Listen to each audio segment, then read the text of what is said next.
기도하옵나이다. 아멘. 오늘 말씀은 요한복음 1장 29절로 34절까지입니다. 오늘 말씀은 요한복음 1장 29절부터 34절, 제가 한 절, 여러분 우리 한 절 이렇게 교독하시겠습니다. 이튿날 요한이 예수께서 자기에게 나아오심을 보고 이르되, 보라, 세상 죄를 지고 가는 하나님의 어린 양이로다. 내가 전에 말하기를 내 뒤에 오는 사람이 있는데 나보다 앞선 것은 그가 나보다 먼저 계시니라 한 것이 이 사람을 가리킵니다. 나도 그를 알지 못하였으나 내가 와서 물로 세례를 베푸는 것은 그를 이스라엘에 나타내려 함이라 하니라. 요한이 또 증언하되 내가 보내 성령이 비둘기같이 하늘로부터 내려와서 그의 위에 머물렀더라. 나도 그를 알지 못하였으나 나를 보내어 물로 세례를 베풀라 하신 그이가 나에게 말씀하시되, 성령이 내려서 누구 위에든지 머무는 것을 보거든 그가 곧 성령으로 세례를 베푸는 이인 줄 알라 하셨기에 내가 보고 그가 하나님의 아들이심을 증언하노라 하니라. 아멘. 예수 그리스도에 대한 세례 요한의 증거가 되겠습니다. 세례 요한은 예수님을 세상 죄를 지고 가는 하나님의 어린 양, 그 다음에 성령으로 세례를 베푸시는 분, 그리고 하나님의 아들이라고 증거했습니다. 그랬죠? 예수님께서는 세례 요한을 여자가 낳은 자 중에 가장 큰 자라고 했습니다. 세례 요한보다 큰 자가 일어나니 없다 그랬거든요. 그래서 저는 옛날에 그런 구절을 읽으면서 예수님께서 세례 요한을 좀 과장되게 이렇게 좀 띄워주신 것이 아닌가 이런 생각을 했었습니다. 그런데 오늘 말씀을 통해서 예수님께서 왜 세례 요한을 그렇게 칭찬하셨는가, 그 이유를 조금 알게 될 거예요. 어두운 밤길을 환히 밝혀주는 빛처럼 우리의 신앙의 길을 이렇게 밝히 비춰주는데 도움이 되리라 믿습니다. 오늘 우리는 세례 요한의 증거를 통해서 예수님 깊이 알고 배워가는 시간을 갖겠습니다. 첫 번째, 요한복음 1장 29절에 세례 요한이 예수님을 뭐라고 증거했어요? 보라, 세상 죄를 지고 가는 하나님의 어린 양이다 그랬죠? 그래서 예수님을 하나님의 어린 양이라고 증거했습니다. 뭐라고 했다고요? 하나님의 어린 양. 근데 무슨 어린 양? 세상 죄를 지고 가는 하나님의 어린 양. 세례 요한이 왜 이런 얘기를 했냐? 모든 인간은 죄인입니다. 뭐라고요? 모든 인간은 죄인이다. 성경에 시편 51편 5절에 인생은 죄악 중에 출생했다 했어요. 우리는 태어나면서 다 죄악 중에 출생하고요. 시편 143편에 보면 하나님 앞에서 의로운 사람은 한 명도 없다. 사도 바울은 로마서 3장 19절에서 10절에 유대인이나 헬라인이나 다 죄 아래 있다. 의인은 없나니 하나도 없다 그랬어요. 그래서 우리 모두 인간은 다보다 죄인이라는 것입니다. 죄라는 것은 궁극적으로 사람들끼리도 문제가 되지만 하나님과의 문제죠. 그런데 우리 모두 죄인인데 그 죄를 지면 어떻게 되느냐? 그 가격을 내야 돼요. 그걸 죄값이라고 하거든요. 그러니까 죄값은 뭐냐? 사망입니다. 뭐라고 한다? 사망. 로마서 6장 23절 죄값은 사망이요 그랬어요. 이게 무슨 말인가 하면 우리가 갈비탕을 먹으면 갈비탕 값을 내야 돼요. 그죠? 만 원 내요. 그다음에 왕갈비탕 먹으면 15,000원 내야 됩니다. 식당마다 좀 다르긴 한데 가격이 있어요. 이와 같이 우리가 죄를 지었으면 죄값을 내야 돼요. 그 죄값이 뭐다? 사망입니다. 그래서 근데 문제는 이 사망이 뭐냐? 지옥으로 연결되어 있어요. 그래서 우리는 죄값을 받고 죽어서 지옥으로 떨어지게 됩니다. 그래서 난리 났어요 지금. 지옥에 떨어질 운명인데, 근데 문제는 우리 인간은 스스로 이 죄를 해결할 수 없다는 거예요. 죄를 스스로 해결할 수 없습니다. 수렁에 빠진 사람이 나오려고 헤엄치면 칠수록 더 깊이 빠지는 것 같아요. 우리는 현재 죄의 수렁에 빠져 있습니다. 이걸 아무리 벗어나려고 벗어날 수가 없어요. 죄의 수렁에 빠져 있기 때문에 그렇습니다. 그럼 어떻게 빼내야 돼요? 바깥에 있는 사람이 빼내야죠. 그게 바로 구세주입니다. 로마 3장 20절에 그러므로 우리가 율법의 행위로 그 옆에 의롭다함을 얻을 육체가 없다 그랬어요. 사람은 이 죄를 해결해 보려고 어떻게 한다고요? 율법 행위, 율법을 다 지켜서 해보려고 하지만은 하나님 앞에 의롭다함을 얻을 육체가 있다 없다? 없다 그랬습니다. 갈라디아 3장 10절에도 또 하나님 앞에서 율법으로 말미암아 의롭게 되지 못할 것이 분명하니 그랬거든요. 그래서 율법을 지켜서 의롭게 되려고 하는 행동은 그 노력은 가상하고 좋으나 정작 쟁취할 사람 한 명도 없습니다. 제가 어렸을 때 무지개를 보고 무지개 끝을 잡아보려고 출발을 하려고 했어요. 가려고 하니까 깝깝하더라고요. 무지개 끝을 손등 위에 이렇게 딱 올려보고 싶었거든요. 되겠어요? 그런 것은 임파시블 미션이죠. 불가능한 사명이에요. 우리가 내 행위로서 죄를 없애보려고 하는 것은 바로 그와 같습니다. 그러면 우리는 죄인이 어떻게 죄를 해결하고 천국에 갈 수 있을까? 이게 우리의 관심이에요. 그렇죠? 그래서 하나님께서 우리에게 어떤 걸 주셨냐면 대속법을 주셨어요. 뭘 주셨다? 대속법. 이게 뭐냐면 자 레위기 17장 11절 보겠습니다. 레위기 17장 11절 레위기 17장 11절 보면 17장 11절 17장 11절 시작. 육체의 생명은 피에 있으나 내가 이 피를 너희에게 주어 제단에 뿌려 너희의 생명을 위하여 속죄하려 하였느니. 그래서 생명이 피에 있으므로 피가 죄를 속하느니라. 여기 생명이 피에 있으므로 피가 죄를 속하느니라. 앞으로 넘겨서 볼까? 자, 육체의 생명 어디에 있다? 피에 있다. 내가 이 피를 너에게 줘 제단에 뿌려 너희의 생명을 위하여 속죄하게 했다. 피를 뿌려서 죄를 어떻게? 속죄하게 했다. 피에 생명이 있나니 피가 죄를 속하느니라. 그랬죠? 그래서 죄는 피를 흘려서 죽어야 끝나요. 그런데 죄인들이 죽어서 피를 흘려서 죽어서 지옥 가서 끝나면 다 지옥 가야 되잖아요. 그래서 죄인 아닌 사람 없습니까? 죄값은 사망이에요. 그래서 다 지옥 가서 죄가 끝나면 누구나 다 지옥 갈 수밖에 없어요. 그래서 하나님께서 이 죄인들을 살리기 위해서 어떻게 했냐? 대신 피를 흘리게 해서 죄를 사하는 법을 만들었어요. 그게 대속법입니다. 그래서 짐승을 죽여서 피를 흘려. 그래가지고 그 죄인을 용서했다 그 말입니다. 그것을 대속법이라고 해요. 알겠죠? 그래서 피를 흘려서 죄를 씻게 하는. 근데 내 피를 해서 내가 흘리면 내 죄로 내가 죽어서 끝나잖아요. 그러면 그 어떻게 구원받겠습니까? 그래서 짐승의 머리에다 안수를 해요. 안수를 하는 것은 나와 짐승은 하나라는 뜻입니다. 그래서 이 사람의 죄가 양에게로 갈지어다. 안수할 때 그럼 죄가 어떻게 됐어요? 짐승한테 갔다 그 말입니다.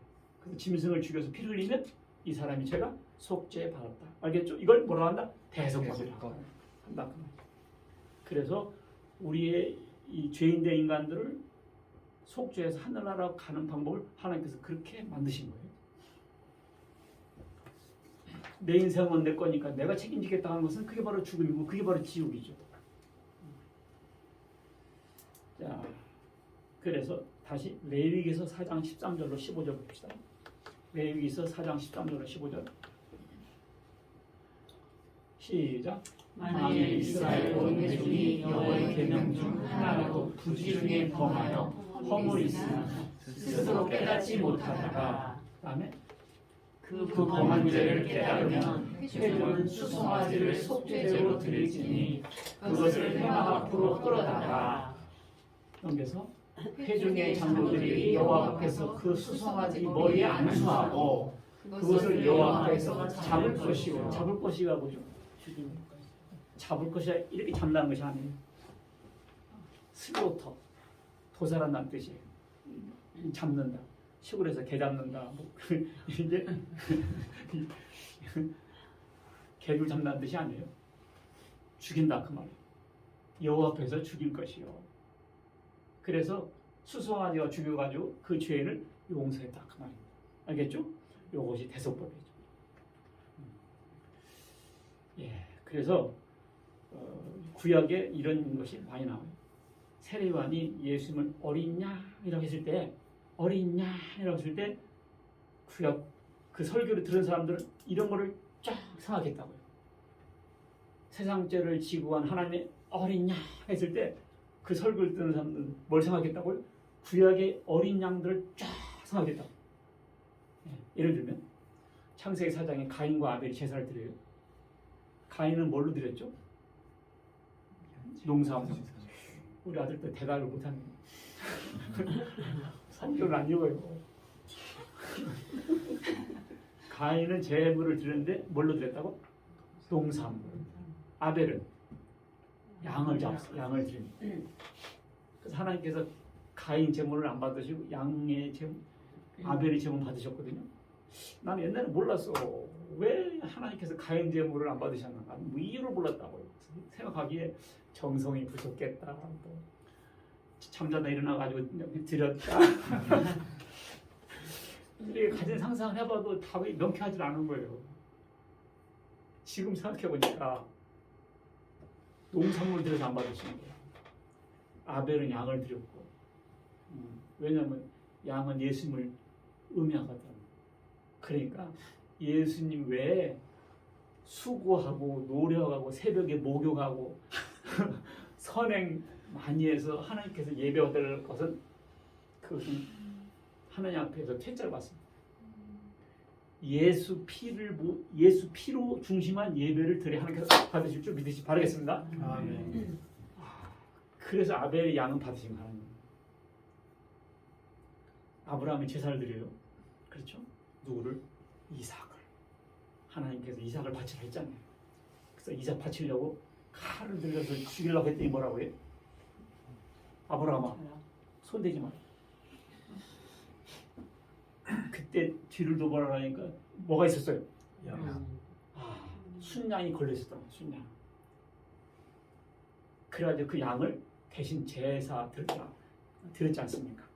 그러면서 뭐라고 그랬어? 하나님께서 준비하신다? 여호와 이레. 그래서 아브라함이 나의 때 볼 것을 보고 기뻐했다. 아브라함이 그때 깨달은 거예요. 우리가 이삭과 같거든요. 이삭과 같이 죽을 수밖에 없었는데 하나님께서 우리 죽을 것을 대신해서 예수님을 죽이셨다. 준비하셔가지고.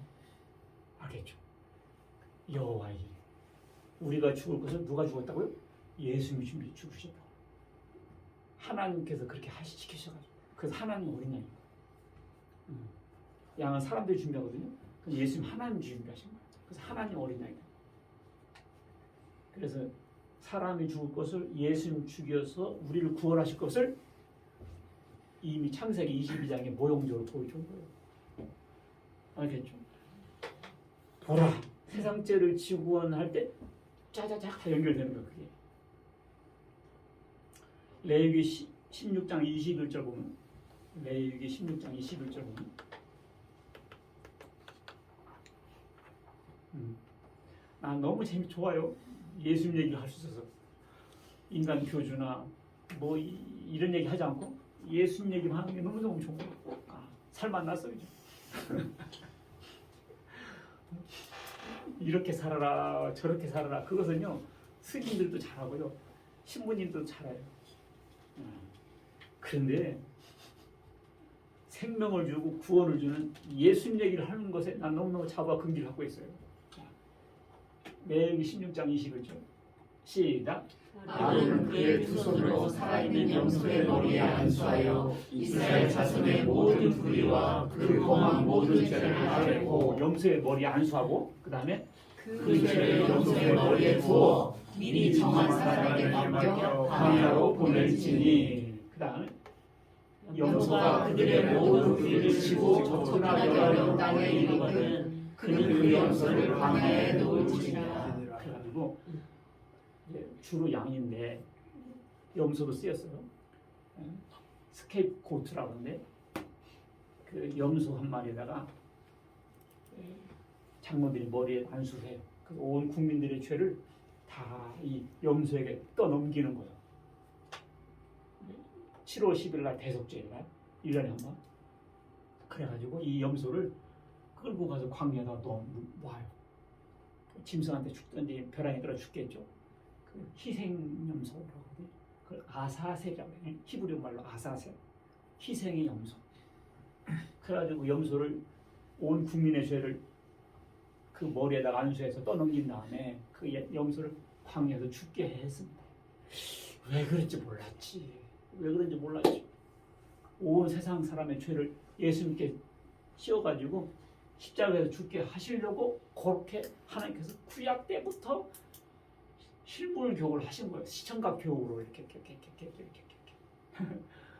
이래도 못 깨닫냐 이거지. 크레센도 띠띠띠띠띠.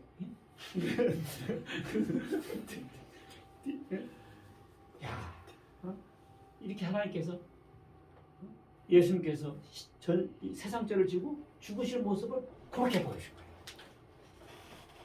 알겠죠?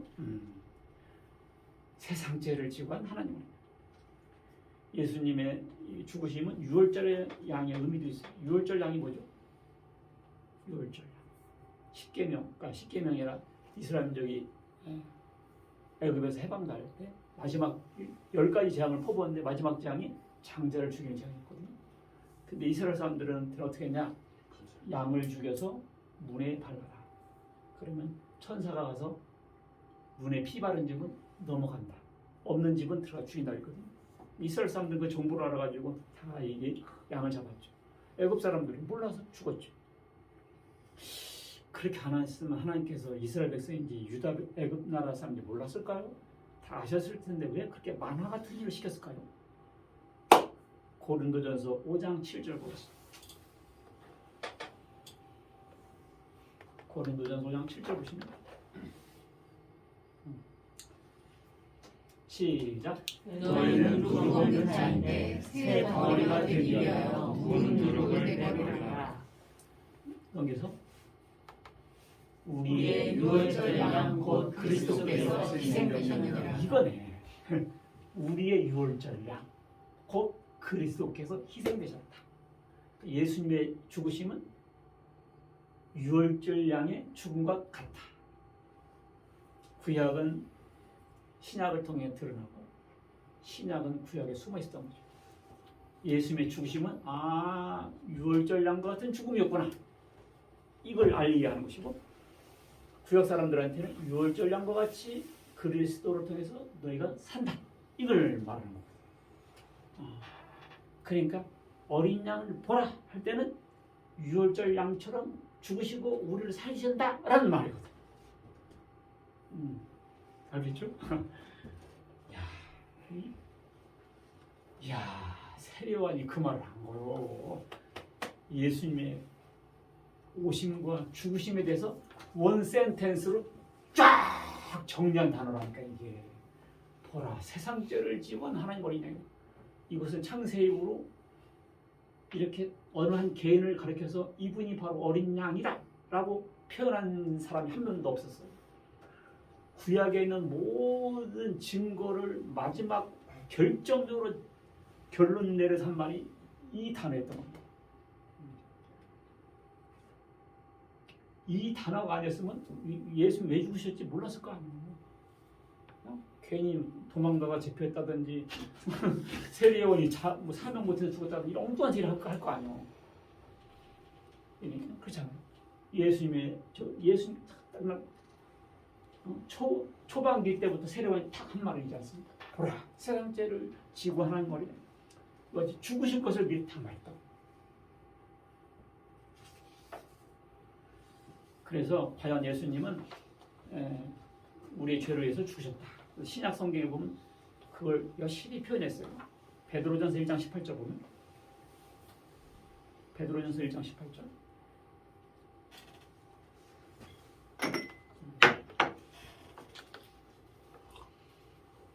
찾았어요? 시작.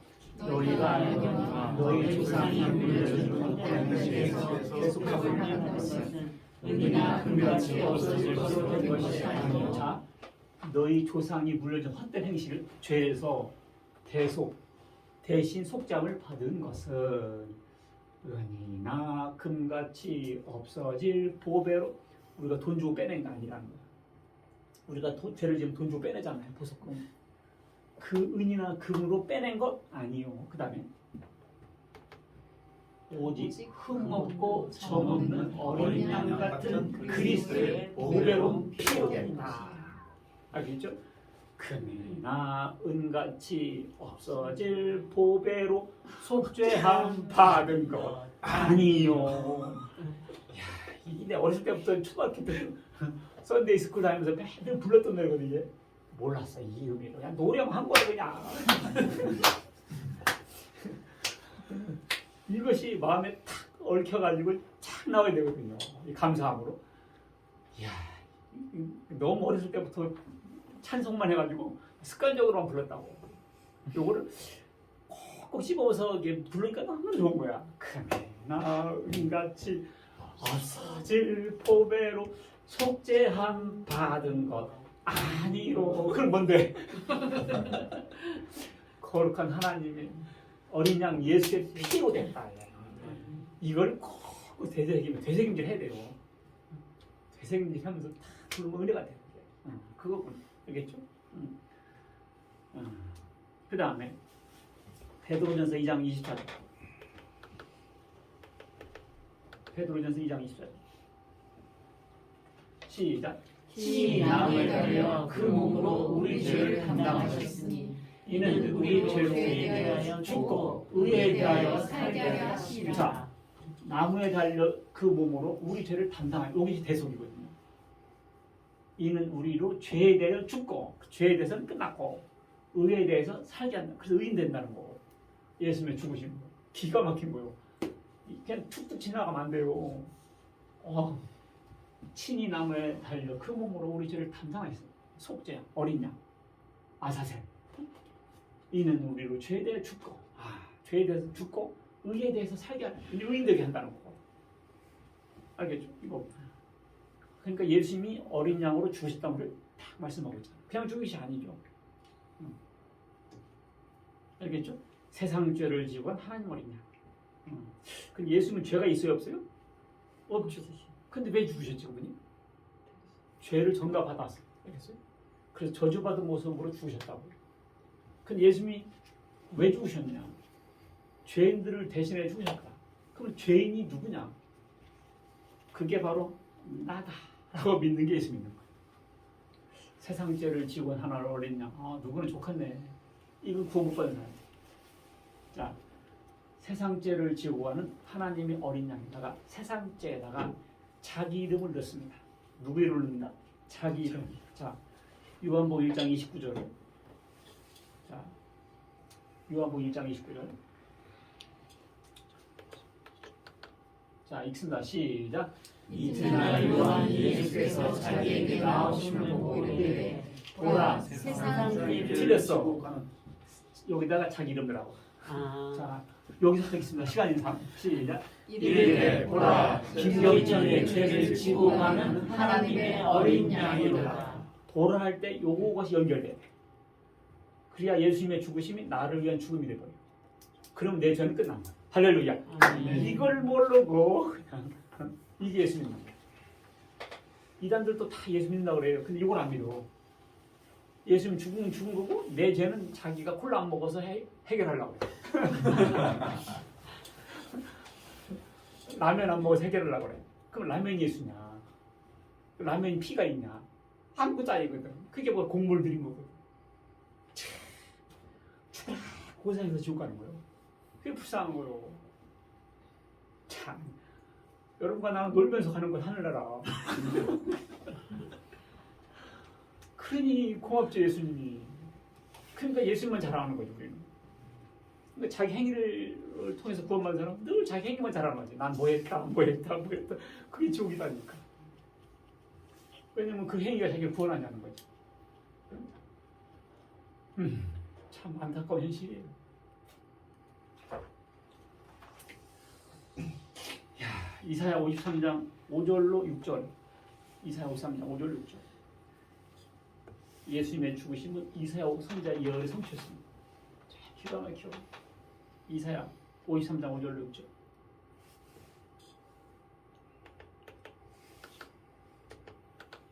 참, 나 옛날부터 잘하고 있었거든 이거. 자, 읽습니다. 시작.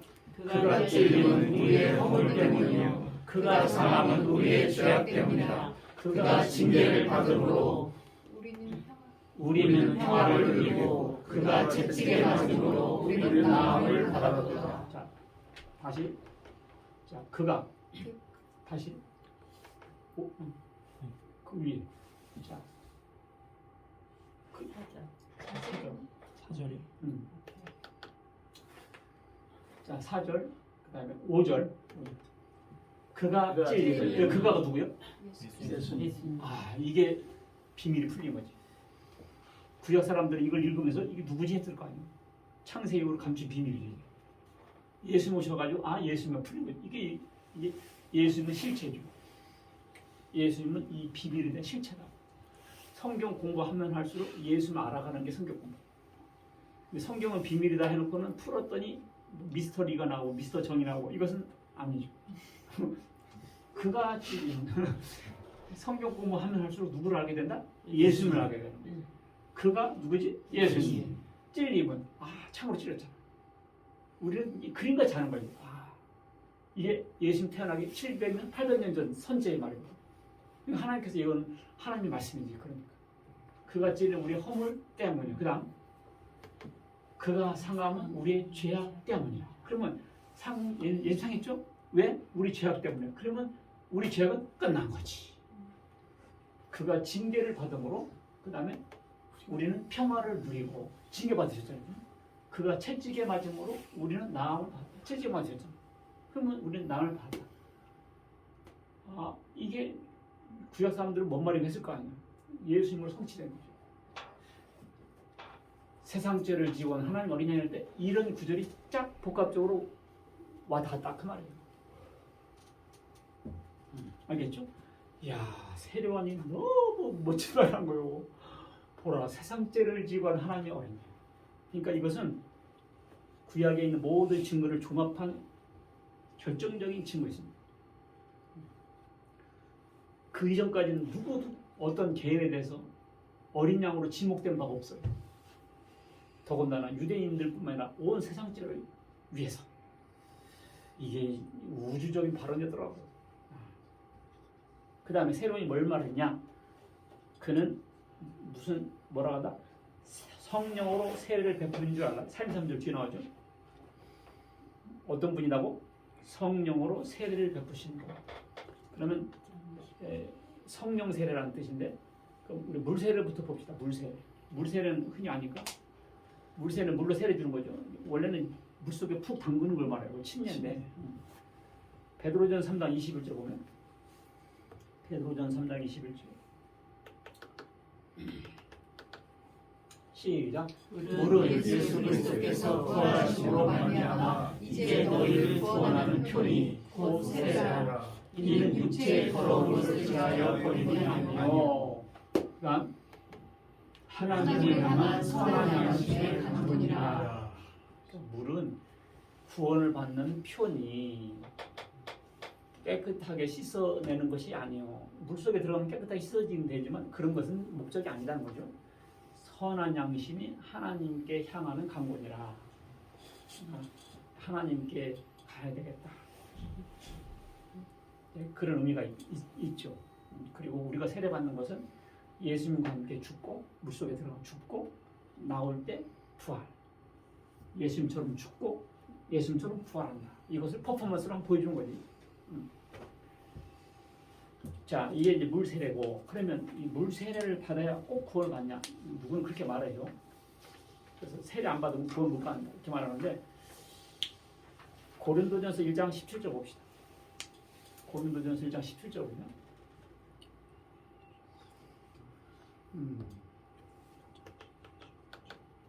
시작. 그리스도께서 나를 보내심은 세례를 베풀게 하려 하심이 아니요 오직 복음을 전하게 하려 하심이되 말을 지혜하지 아니하면 여기까지. 그리스도께서 나를 보내시면 나가 누구죠? 아니 맨날 예수님 아니에요? 바울이 바로 고린도전서니까 예수님께 여기가 예수님이야.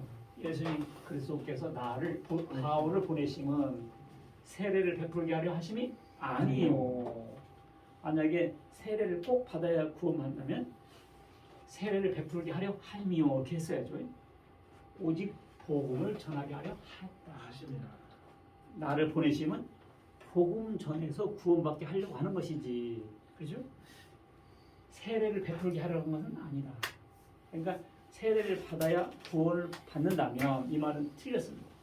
근데 그렇지 않기 때문에 구원은 우리가 듣고 믿음으로 구원받는 거예요. 알겠죠? 세례는 구원받는 사람들이 받는 표로서 받는 거라고 했어요. 알겠죠? 그래서 꼭 물세를 받아야 구원받는 것은 아닙니다. 근데 가끔 이렇게 말하는 사람들이 있어요. 몰몬교라든지. 그래서 아담이 다시 내려와서 세례받고 구원받았다든지 뭐 이런 말을 하게 되죠. 다 틀린 말들입니다. 그 다음에 나는 물로 세례 주지만 내 뒤에는 성령과 불로 세례 준다. 이런 말이죠. 성령과 불로. 그렇죠? 마태복음 3장 11절 보면 세례관이 말인데 나는 물로 세례 주지만 예수님은 뭐와 뭘로? 성령과 불로. 그래서 이단들은 그 불을 성령과 말씀으로 이렇게 해석하죠. 그래서 자기가 말씀 전하는 것을 불세례 준다 이런 식으로. 그리고 누가복음 3장 16절에도 성령과 불로 이렇게 되어 있어요. 그런데 동의어 병행 구를 보면 병행 구절을 보면 마가복음 1장 8절입니다. 마가복음 1장 8절 빨리 찍을 수 있어요? 마가복음 8장 1절. 마가복음 8장 1절.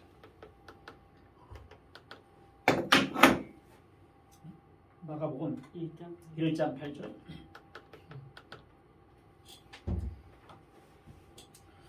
시작. 나는 너희에게 물로 세례를 베풀었거니와 그는 너희에게 성령으로 세례를 베푸시리라. 여기서 마태복음에 성령과 불이 빠지고 성령으로 단일화됐습니다. 그죠? 그러니까 성령과 불은 이 말은 성령의 불로 이렇게 총칠 수 있는 단어였습니다. 성령과 불을 꼭 나누지 않아도. 그 다음에 요한복음 1장 33절에 보면 요한복음 1장 33절 시작.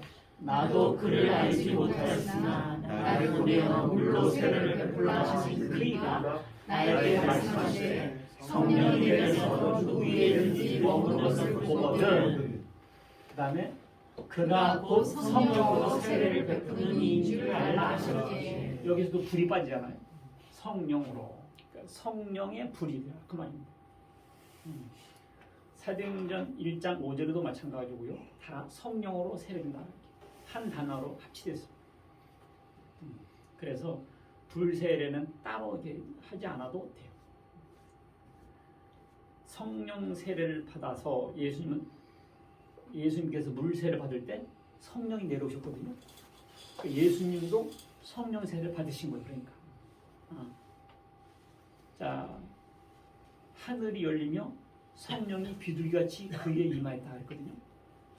예수님 세례 받으셨잖아요. 그때 성령이 예수님에게 임하셨단 말이에요. 그게 예수님도 성령 세례를 받으신 거죠.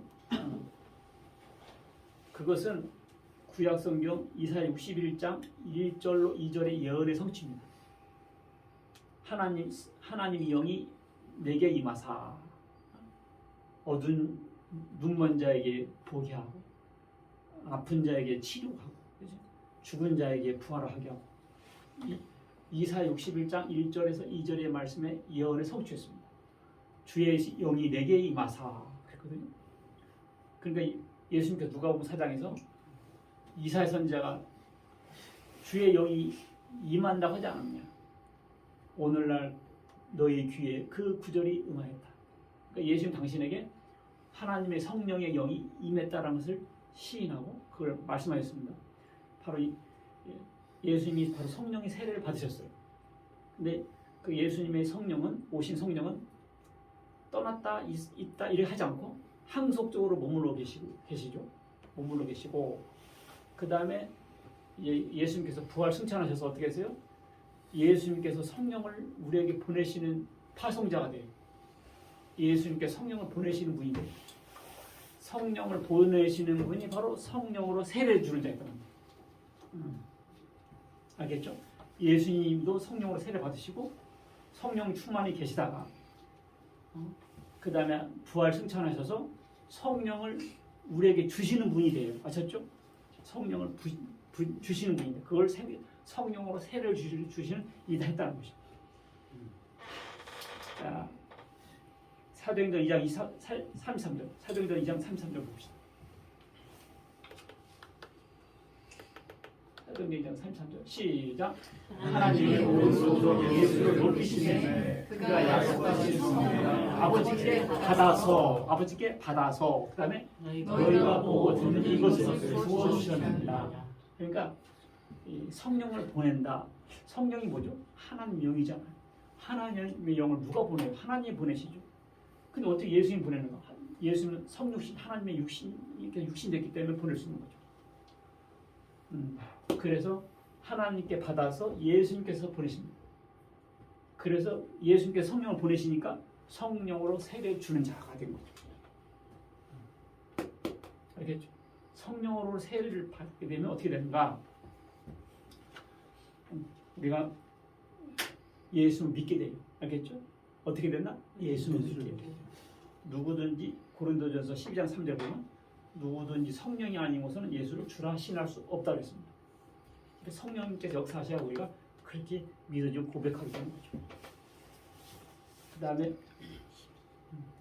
에베소서 1장 또 보면 거기서 보면 구원의 말씀 성령으로 인친다 했거든요. 성령으로 인친다. 인쳐서 하나님의 자녀가 되게 합니다. 성령 세례를 받게 되면 그 다음에 사도행전 1장 8절 보면 오직 성령이 너희에게 임하시면 너희의 권능을 받게 돼요. 그래서 우리가 능력 있게 복음을 전파하는 자가 됩니다. 그게 바로 성령의 세례. 성령의 세례는 구원받게 하는 데도 되고 구원받은 사람들에게는 능력도 줍니다. 알겠죠? 그래서 예수님을 뭐라고 했다고요? 성령으로 세례를 주시는 분. 그것은 예수님이 성령으로 세례 받잖아요. 그것은 구약시대 때 기름 부음 받아서 임직했던 왕, 선지자, 제사장을 말하는 거예요. 그러니까 예수님은 마치 왕으로서, 제사장으로서, 선자로서 하나님께서 임명했다는 것을 우리에게 보여주신 거예요. 그리고 우리에게 그 성령을 주셔서 구원받게 하고 하나님의 자녀가 되게 하는 것이 바로 성령 세례죠. 알겠죠? 그 다음에 세 번째가 뭐였어요? 하나님의 아들. 자, 세례요한 예수님은 뭐라고 했어요? 하나님의 아들이라 했거든요. 근데 그냥 자기 생각으로 막 말한 게 아니에요. 요한복음 1장 34절 보면 요한복음 1장 34절 시작. 내가 보고 그가 하나님의 아들이심을 증언하였노라. 내가 보고 뭘 본 거지? 뭘 봤어요? 성령님이 내려오심을 봤죠. 알겠죠? 그리고 뭘 들었어요? 이는 내 사랑하는 아들이요 내 기뻐하는 자라 음성 들었단 말이에요. 그래서 그 권위에 의해서 세례요한이 하는 것이지 자기 상상력을 발휘해서 말한 게 아니에요. 내가 보고 증언했다. 하나님께서 네가 세례 줄 때 성령이 임하는 사람이 있을 거다. 그가 바로 성령으로 세례를 주는 줄 알라 하셨기에 나도 그걸 알지 못했으나 보고 알았다. 그거거든요. 종교사와 유대교사에서 어느 개인을 하나님의 아들이라고 지칭한 얘기가 한 번도 없었어요. 세례요한이 제일 먼저 한 거예요. 그래서 예수님께서도 자연스럽게 나를 본 자는 하나님 봤다라든가 나는 하늘로부터 왔다라든가 이런 말씀을 하셨죠. 세례요한이 레드카펫을 깔아줬단 말이에요. 하나님의 아들이다. 여기 세례요한이 증거했다고. 그래서 예수님 근데 유대 종교들이 예수님이 내가 하나님 아들이다 하니까 그것 때문에 죽인 거 아니에요. 자기와 하나님을 동등하게 여기서 신성모독하다 이거죠. 그 세례요한이 먼저 그 얘기를 한 거예요. 하나님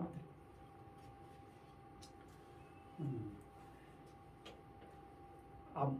아버지와 아들처럼 좋은 이런 그 친숙한 관계를 나타내는 단어가 없죠. 아버지와 아들. 그래서 예수님은 최초로 하나님을 뭐라고 그러냐? 아빠라고 그랬어요. 아빠, 아버지라는 거예요. 이 아빠는 세계 공용어예요. 그거 희한해요. 애기도 그냥 아빠 해버려 그냥. 아빠. 예수님은 하나님을 아빠라고 했다고. 그래서 유대종들이 죽였다고. 근데 세례요한 예수 하나님 아들이라고 딱 했다 그 말.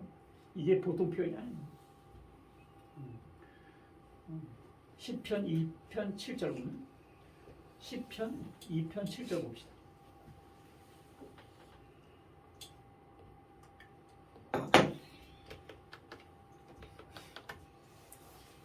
시작. 내가 여호와의 명령을 전하노라. 여호와께서 내게 이르시되 너는 내 아들이라. 오늘 내가 너를 낳았도다. 이게 뭔 말이요? 이 시편이니까 구약 성경인데 유대 종교들 이 구절 읽다가 무슨 하나님 아들을 낳냐? 이 성경 구절을 찍고 싶었을 거예요. 그지? 하나님 무슨 아들을 낳아? 몰랐죠. 비밀이었죠. 근데 오늘날 기독교인들이 이 성경을 읽으면 그냥 번역이 돼버려. 그냥 번역돼버려. 내가 하나님이 아들 예수님을 낳구나. 너무 쉽게 번역되죠. 유대 종교들은 이게 뭔 말인지 몰랐다 그 말이에요. 예수님 그래서 내가 너를 낳았다. 그래서 히브리서 1장에 하나님께서 언제 천사에게 내가 너를 낳았다 한 적이 있냐. 그래서 소가 나면 송아지잖아요. 송아지는 소죠. 그러니까 하나님 아들이기 때문에 하나님이요. 예, 그래서 그런 의미고요. 하나님 아들. 그다음에 독생자의 영혼, 독생자. 히라보로 모노게네스라는 단어인데 모노. 혼자 드라마하면 모노 드라마 하잖아요. 모노게네스. 게네스는 종이란 뜻이니까 유일한 종이란 뜻인데 The one and only son. 하나님은 예수님은 The one에다 only son이. 그러니까 예수님 외에는 더 이상 아들이 없어요. 예수님은 신약 때 아들, 나는 이 시대 아들 이런 거 없다니까. The one and only son.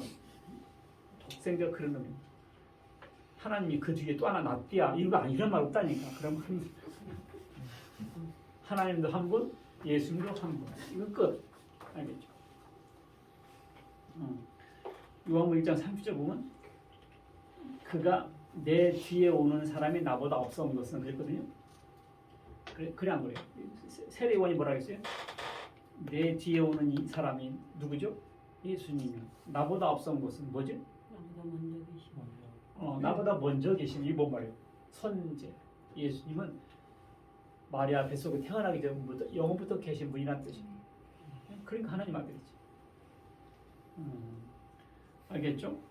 계시록 5장 6절 보겠습니다. 계시록 5장 6절. 계시록 5장 6절. 5장 6절. 시작. 내가 보니 보좌와 내 생물과 장로들 사이에 한 어린 양이 서 있는데 일찍이 죽임을 당한 것 같더라. 잠깐 여기서 내가 보니 보좌와 내 생물 한 어린 양이 서 어린 양이 누구예요? 그냥 번역되네 이제. 여러분 계시록 해석해 버리네요. 한 어린 양이 서 있는데 우리 선생님이랑 안 돼 이걸. 이거 이제 신천지는 미스터리로 이렇게 해석하잖아. 이단들은 이걸 딱 자기 선생님, 선생님 딱 자, 그게 왜 무서운 거야? 세뇌가 이렇게. 이 뭐라고? 예수님이다. 근데 이걸 우리 선생님, 요것이 이단들이. 이게 알겠죠? 이단들 해서 별거 아니에요. 성경 원뜻 이와 같이 왜곡하는 거야. 계시록 그다음에 12절로 13절, 5장 12절로 13절. 시작. 그러면서 이르되 죽임을 당하신 어린 양은 능력과 부와 지혜와 힘과 존귀와 영광과 찬송을 받으시기에 합당하도다. 자, 다시 올라가서 죽임을 당하신 어린 양. 근데 자기 어린 양이라고 주장하려면 죽임을 당해야 돼. 일찍 죽임을 당하. 알겠죠? 늙어 죽는 거 말고 죽임을 당하셔. 알겠죠? 왜 양이냐? 자기가 양띠다. 뭐 이거. 양띠. 그게 신천지요. 그다음 어린 양, 능력과 부와 지혜와 그다음에 힘과 존귀와 영광과 찬송을 받으시기에 합당하도다. 찬송과 영광을 받으시기에 합당하신 건 오직 하나님뿐이에요. 그런데 성경 자체에서 예수님은 찬송과 영광을 받으시기에 합당하다 해버려. 왜? 하나님이시죠. 여러분과 나는 예수님을 찬양하는데 조금 꺼리낌이나 우상 숭배하는 마음이요 이렇게 염려할 필요 없어요. 성경에서 보증하고 있어. 찬송과 영광을 받으시기 뭐하다? 합당하다. 부당하지 않아. 합당하다. 알겠죠? 어린 양. 어린 양을 봐라. 사실 경배의 대상이 하나님이었습니다. 여러분 혹시 죄 때문에 고민합니까? 이게 죄를 해결하지 못해서 하나님 두렵습니까? 하나님 심판자로 다가올까 두렵습니까? 염려하지 마세요. 보라 세상 죄를 내 죄를 지고 왔는 하나님의 어린 양을 볼 수 있으시길 바라겠습니다.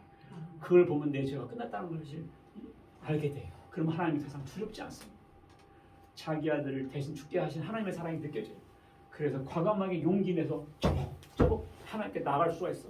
사랑은 죽음을 이기거든. 사랑은 공포를 이기거든. 알겠습니까? 사랑은 두렵지 않아.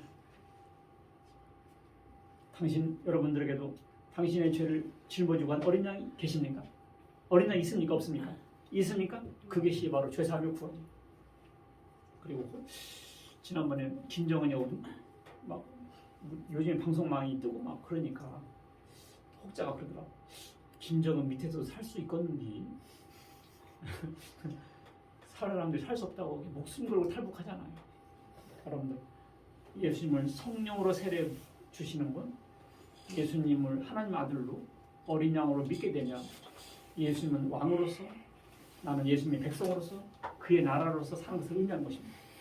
여러분 죄사함 받고 예수님의 백성으로 떳떳하게 하늘나라의 시민이 되는 여러분과 제가 되시길 주의 이름으로 축원합니다. 아멘. 기도하겠습니다. 하나님 아버지 감사합니다. 우리는 죽을 수밖에 없는데 예수님 대신 죽어주시고 우리를 구원해 주신 하나님 은혜와 사랑 감사합니다. 오늘 이 순간 세상 죄, 내 죄를 지고 가는 예수님의 그 죽음을 보게 하시고 그 죽음으로 내 죄가 끝나고 하나님의 자녀가 됐다는 것을 받아 깨닫고 하나님의 주님의 백성으로 사는 저희들 다 되게 하여 주시옵소서. 우리 주 예수 그리스도의 이름으로 기도합니다. 아멘.